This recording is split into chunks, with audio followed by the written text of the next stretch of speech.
צהריים טובים, חברים יקרים. לחשוב על אנשים שמרוויחים, שמקבלים פנסיה תקציבית, נגיד סדר גודל של 50,000 שקל, לא נגיד 70 ו-80 כמו בני גנץ, נגיד, אתם יודעים, אני ארד עוד קצת, 40,000 שקל, זה מצחיק אותי פשוט.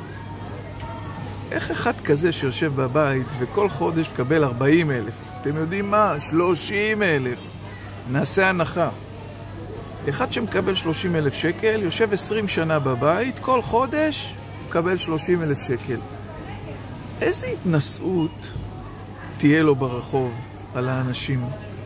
עכשיו, כל האנשים האלה אין להם ענווה, רובם, אני לא אומר כולם, חס וחלילה ושלום, אבל רובם הגדול זה אנשים, אין להם לא צניעות ולא ענווה. אז תתארו לכם שאתם עוד נותנים לאחד כזה 30,000 שקל לחודש, כי הוא עבד ב-20 שנה או 30 שנה באיזשהו גוף ממשלתי.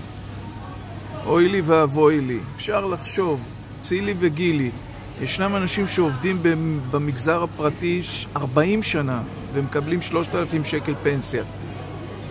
אז פה אתה מוסיף עוד 0, למה? כי זה כסף של ציבור, כי זה כסף שלא אכפת לאף אחד ממנו, אבל זה כסף שבא לאנשים. בכל זאת עדיין הכסף הזה הוא לא כתבו אותו מהעץ, זה כסף שבא הגיע מחיים של אנשים, מעבודה של אנשים, עבודה מאוד קשה, ממיסוי. והאנשים האלה יושבים בבית, הם תארים לעצמכם, אתם יודעים כמה חברי כנסת ישנם שמקבלים פנסיה תקציבית וגם שכר של חבר כנסת? אם אתה חבר כנסת זה בערך 54,000 שקל, אם אתה שר בממשלה זה 60 וכמה, 62 או משהו כזה.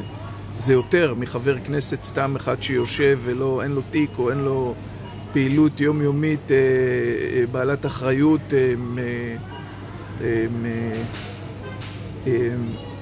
אז תיקחו את האנשים האלה, תסתכלו מה זה. אחד כמו גנץ מקבל 70,000 שקל תקציבית, אחד כמו סגלוביץ', אחד כמו מירי רגב, אחד כמו יאיר שטרן הקטן הזה, אחד כמו השוטר הזה, הצעקן הזה, איך קוראים לו? שכח את השם שלו, היה בירושלים, וגם כן יש להם פנסיות מטורפות. ברביבאי, יש לה איזה 50-60,000 שקל ברביבאי, פנסיה תקציבית. וכל האנשים האלה לוקחים כסף, שוחטים את הקופה הציבורית, כאילו הקופה הציבורית זה פח זבל.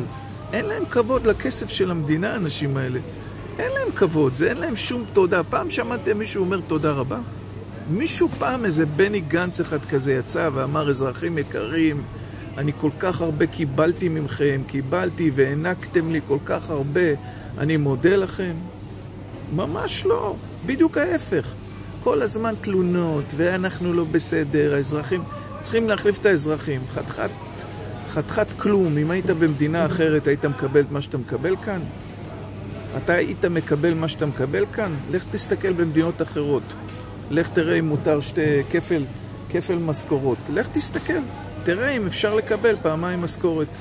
זה רק במדינה כמו זו שאנשים פה לקחו את החוק לידיים וחוקקו אותו ומשתמשים בו כאילו הוא חוקי.